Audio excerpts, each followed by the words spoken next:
Hi, it's Renee. It's been a long time. I haven't posted anything, but tonight I kind of just wanted to make a video because it has been in my mind. I haven't really said anything since the election. I've been wanting to write something, but I'm realizing that we're at a point in our history where people don't really read too much.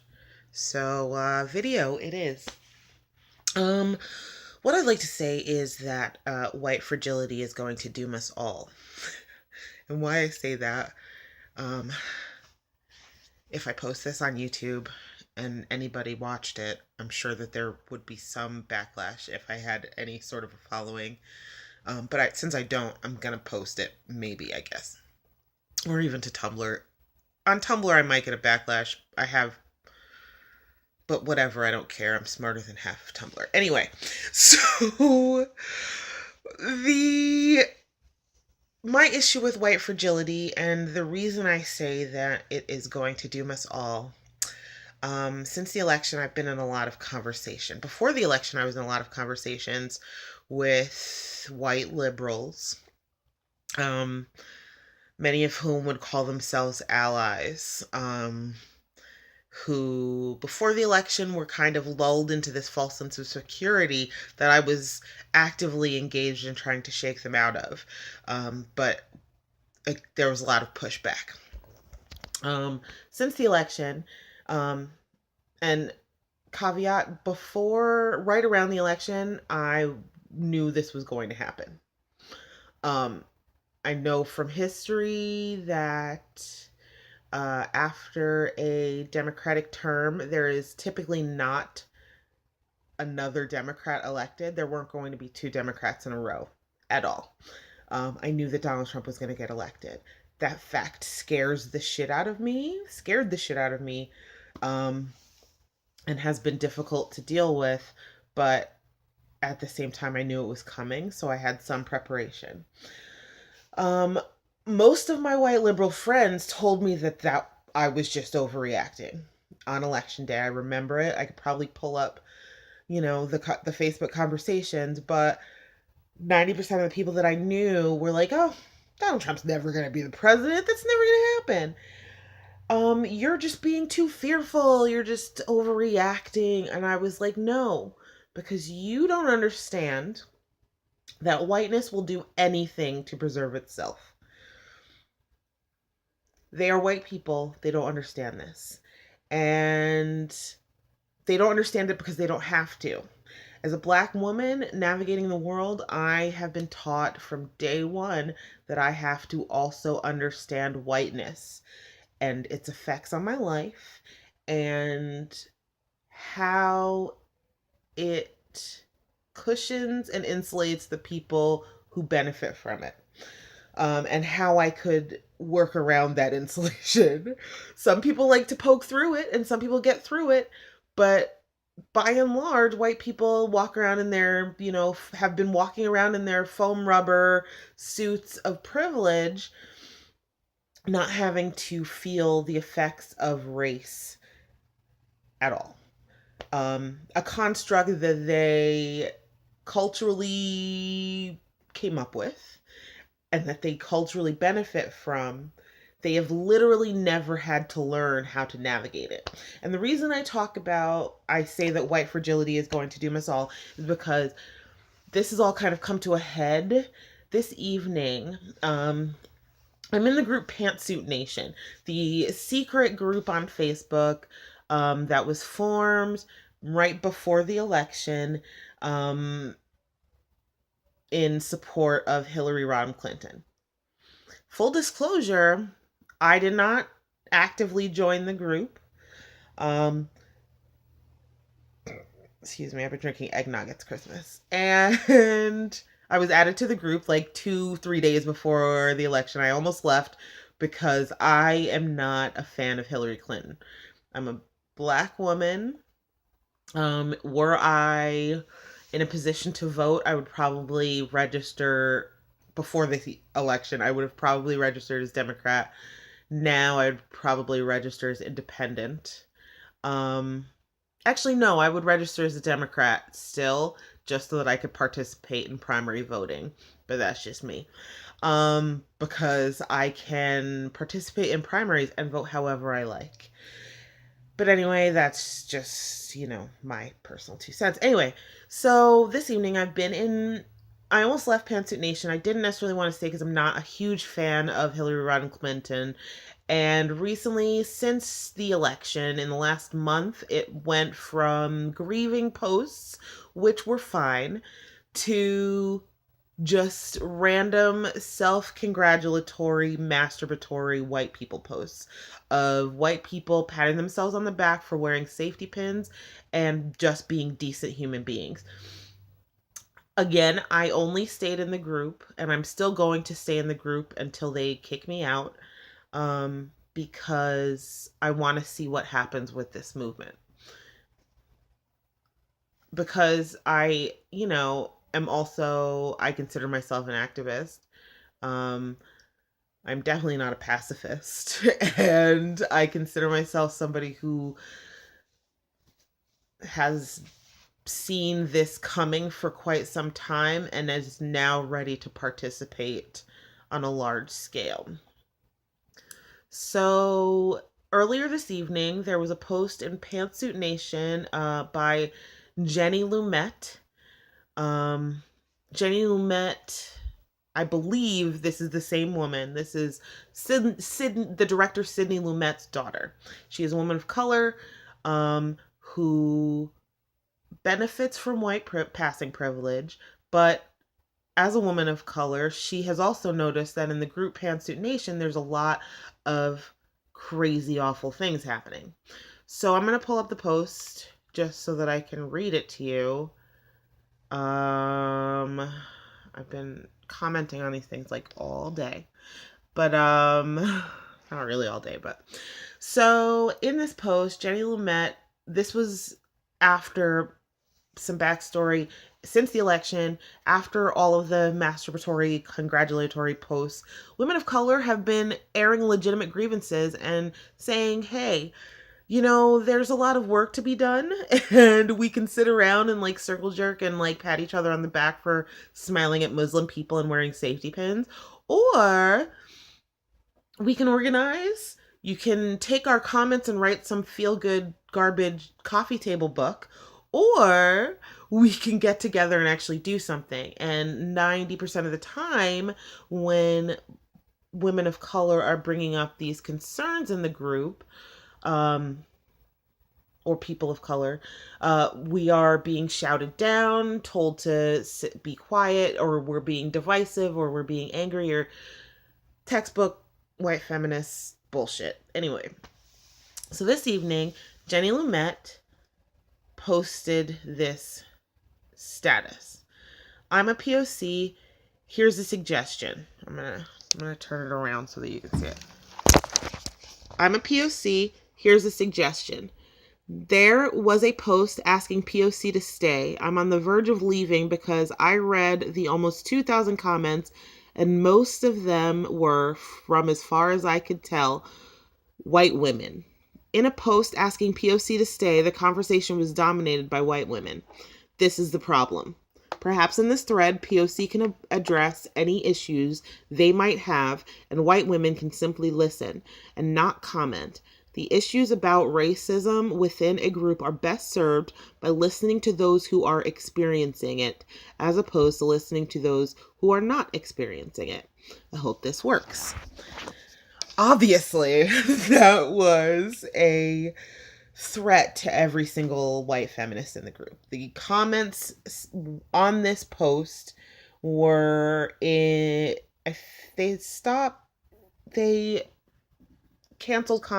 closed down commenting at about 1,600 comments, and that was in the first, I commented on it. It was probably in the first hour after it was posted. So they shut down commenting on the post because it was dominated, as most other posts in the group Pantsuit Nation are, by white women and their feelings. I'm not even going to get into all of the conversations I've had on this thread because there were a lot of it. But basically, It was ridiculous. I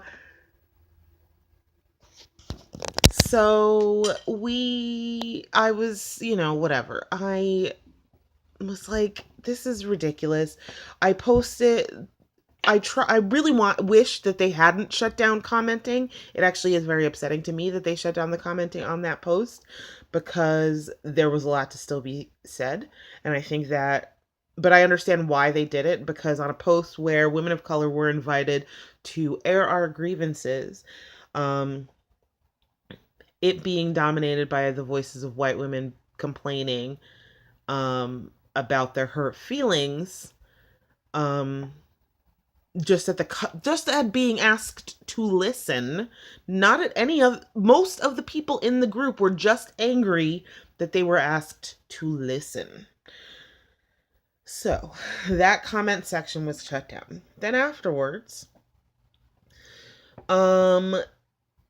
finally, at a certain point, and after there was a lot of upset, and people were like, well, why did you shut down this comment section? I'm sure probably people were sending in posts. They had an admin post. And it's a long one, but I will read it out loud.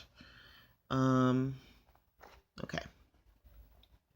So this is an admin post from Courtney Tunis. I'm hoping that I'm not butchering her name too much anyway. Admin announcement. Hi, Pantsuit Nation. I'm Courtney. Usually I'm just your average run-of-the-mill admin in this group, but today I'm the admin who approved and then turned off the comments on a thread asking for people of color's stories to be shared and listened to. My hope for the post was to see women of color get to lead the conversation, to start with their experiences and respond to fellow group members as dialogue expanded. Unfortunately, the comments did not all go that way. Some did, but most became a conversation dominated by white people about why it was necessary for women of color to have a thread they leave, and why white people were being asked to listen rather than comment. Let me say this. I am a woman of color, and I know I have much to learn from other members of the community, including other people of color. I hear the concerns of women of color in the group. I had hoped this post would create a space for our voices in a piece of this nation that has given a voice to so many. I decided to turn off comments when the expressed request of the original poster for white women to listen and not comment was clearly not heeded. I did this after careful consideration and after participating in the comments myself. This decision was not made to silence voices, rather to end a conversation that had drifted far from the request of the original poster, as to no longer be a space for women of color to be the leading voices. Many people had important conversations there, and I know that many people who do not identify as people of color were listening for some of the dialogue. That said, as I mentioned above, that was not the intention of the thread, so I closed the comments. In the spirit of moving forward together, learning to be better allies to each other, and growing as a community, the following message has been put together by Grace Caldara with input from myself and Kat Pleen. Please read with an open mind and with growth and community in your heart. Pantsuit Nation, we need to have a hard conversation about race, feminism, and white feminism. Let's acknowledge that wherever there are white people, there will be racism. I'll get back to that later. There was a lot of conversation about that post, but I will say that it is true. Where there is white people, there will be racism. I will underline and say it again. Where there is white people, there will be racism. And that is because we are in a country that was founded on white supremacy and on the blood, sweat, and tears of people of color. So where there are white people in this country, regardless of how you participate, there will be racism. Deal with it. Anyway, there were so many tears about that. Anyway, back to the back.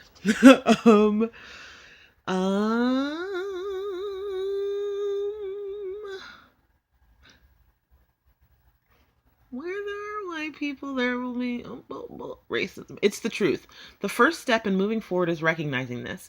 Even in groups like ours that are liberal and whose members consider themselves aware and attuned to systematic racism and white supremacy, there will be a perpetuation of those very oppressions by and towards other members.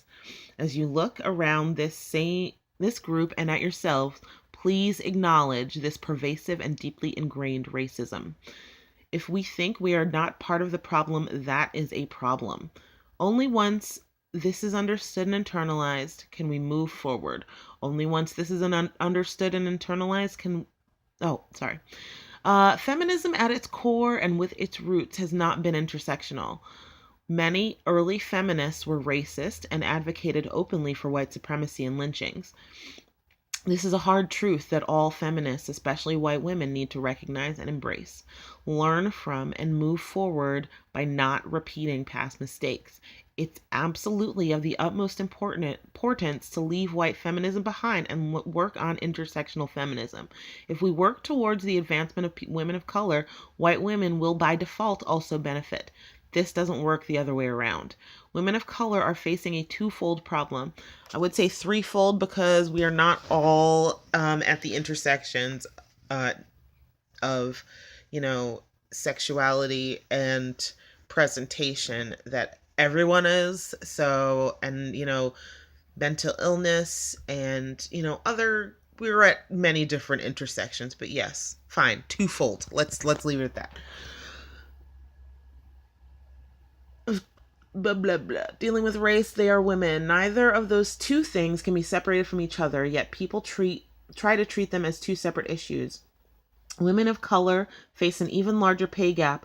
Black women make 64 cents and Latina women make 56 cents per every dollar men make. Are often seen as too sexual, I would say, and too angry in comparison to their white counterparts. When it comes to affirmative action, a system put in place to help people of color, white women have benefited the most, not people of color. It goes on. There's more stuff, but here, basically so in this comment section, after, again, the admins had to step in, it was again dominated by white women coming in and crying and saying, I'm going to leave because you're being mean to white people and I didn't know it was going to be that kind of group and blah, blah, blah. And, the only way forward is if we ignore, race and white fragility will doom us all. That was laid out really simply. Everything is laid out really simply. I got into a conversation with this one woman, and she had suggested that if you really want to get to know about race, telling people that they should read the book Black Like Me. Black Like Me is a book about a white man who takes a pill and it darkens his skin. It basically poisons him, and he becomes black, and he navigates the world as a black man. It's problematic as fuck. Like, I'm sorry, but it's problematic.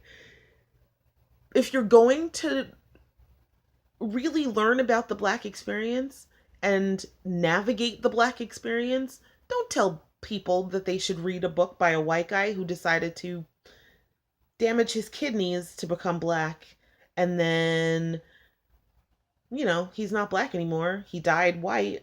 He got to take it off. You don't read about the black experience from a white guy. I tried to tell this woman that in this conversation thread, and she was so up in arms. Well, she wasn't up in arms. First, she accused me of being argumentative, for telling her that the book was problematic. And then she tried to make me basically every thread in this comment section is white women begging for, I don't know, apologies, preferential treatment. They're like, it's the white tears, the fragility, the grief that these women are experiencing is ridiculous. This has been our whole lives, you don't understand that, for literally my whole life, I've had to understand that I had to act certain ways around white people, that I couldn't talk about certain things around white people. You think that this is a conversation that we're just starting to have. The fact that this is a new conversation to you is part of the problem, because I grew up learning about race as if it was the birds and the bees, another tool that I would need to navigate the world. I had to learn about femininity. I had to learn about gender presentation. I had to learn about, doing twice as much as my white counterparts just to be seen at their same level.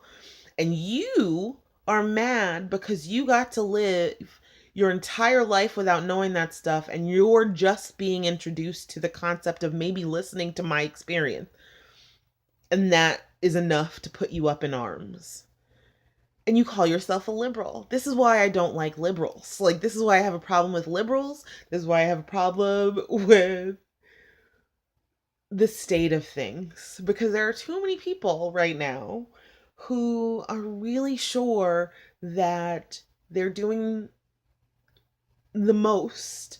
But when you challenge them and say, wait, you're not actually doing the best you can, here's what you could do. Here's a suggestion about something that you could do to do better. And instead of listening and digesting it, 98% of the people in this expansive, almost 3,000 comment long thread are complaining because they've been asked to listen. Like, that scares me for the revolution. I'm gonna tell you that right now.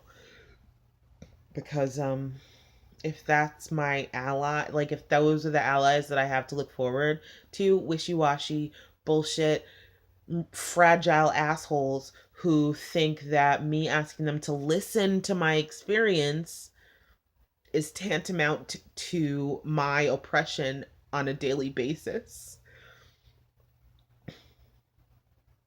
Like, I'm asking for a level playing field, and you're mad because I'm just asking you to listen to me. You don't even, I'm not even gonna get into what I'm up against right now. Like, I'm not even gonna get into it.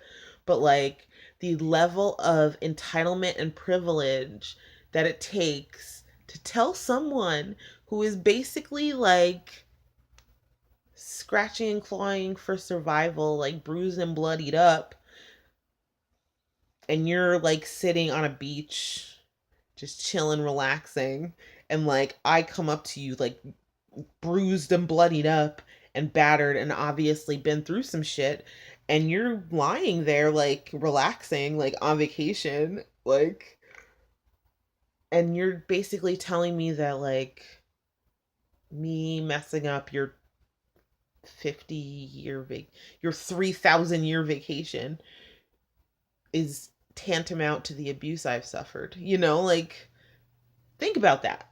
This is the analogy I'm going to leave you with, because it's a very long video and I didn't really intend for that. But you have been abusing someone. You've been beating somebody up. You're a bully. You have been making fun of this kid their whole life. You give them fucking wet willies, and you pull up their, I don't remember, wedgies, atomic ones. And you have, everybody in town, like, agrees with you, like 90% of the town is like, yeah, you should bully that kid. And, like, teachers, like, give you A's in class when you bully somebody, or, like, just the world opens up for you because you're a douche.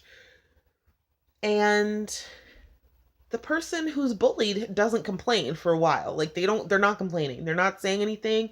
They're very cowed and they're very timid. And then one day they realize, I'm a person too, and I deserve to not live my life in fear. I deserve to not be beaten up and abused by you. I deserve my autonomy and to think of myself outside of your abuse of me. Like, I want to not be your victim anymore. I want to be my own person. I want to live my life. They say that to you, and all you have to do is just stop punching them in the face, right? And they're saying, please just stop punching me in the face. Let go of my shirt and let me walk away. It won't hurt you. Nobody's gonna judge you. There will be no, your life will actually get better because your fucking bruises on your knuckles will heal. People will stop talking about you behind your back, like you'll be in a world where you know where you stand and everybody around you respects you as a caring, kind person. And all you have to do is just listen, maybe go, like, take the person, like, give the person that you beat up for the last 3,000 years some restitution. Not even that much restitution, mind you. Talking about paying some PayPal accounts and buying some stuff off some Amazon web, Amazon wish list for bloggers, or the person that you've bullied. My analogy is all over the place. But instead of doing that, you get mad at the person who is asking you to just stop abusing them because you're used to it. I'm used to abusing you. Why do you want me to stop something? I'm used to. It actually benefits me. My skin is clearer when I'm abusing you. And I don't understand why you're being so selfish. This is my stress relief. Like that's the goal. Like, you've been an asshole for this long, these many years. And instead of taking the out of being a better person, or at least starting the process of being a better person, you just decide to double down and act like them asking for equality is equal to them beating you up, to them stealing your shit, to them, telling you that you're worthless. That's it. Like, I don't understand. I don't get it. And I don't think I ever will. Bye.